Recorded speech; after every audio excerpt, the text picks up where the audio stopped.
Oui, c'est ta raison de dire que c'est fini pour toi.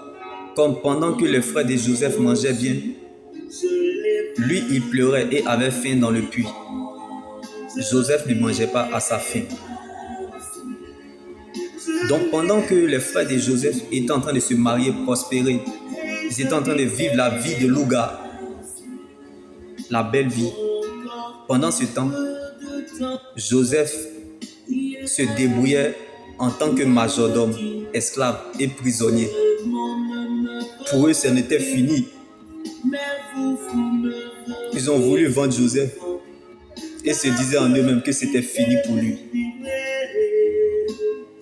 Mais ils ne savaient pas que la terre appartenait à Dieu. Donc ils ne pourront jamais affamer quelqu'un que Dieu a nourri. Car les épreuves nous apprennent qui nous sommes, où nous sommes et où nous allons.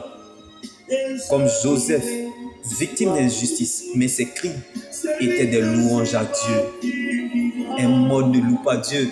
L'Éternel te veut vivant. Nous avons déjà des problèmes qui dépassent les menaces. Alors ne laisse personne te priver de ton éternité, qui est l'enjeu majeur de ton existence. Attache-toi à ce que tu crois, à la parole de Dieu. Car la preuve, la valeur et la raison de ton existence, c'est ton salut en Jésus. Comme Joseph, oublie un instant ce qui te dérange. Consacre ce moment au Seigneur. Comme Joseph était en prison, mais la louange ne l'a pas oublié. L'abandon des hommes n'est pas l'oubli de Dieu, car il n'y a pas de fidélité de Dieu sans infidélité des hommes. Donc ce que tu n'as pas encore vu, Dieu l'a déjà prévu.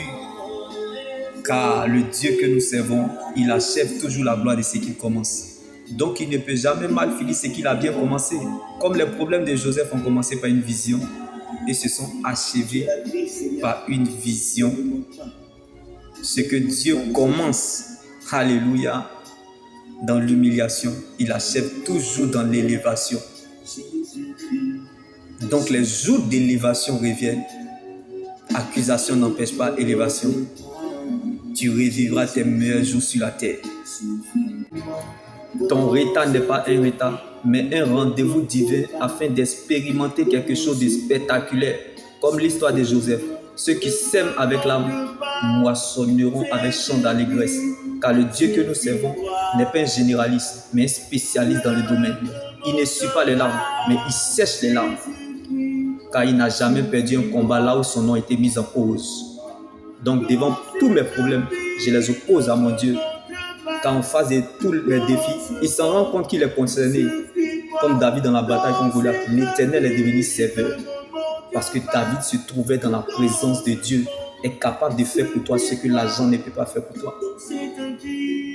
Donc il n'y a rien que le diable a ajouté sur votre vie que Dieu ne vous a pas donné. Jésus est la vie dans vos années.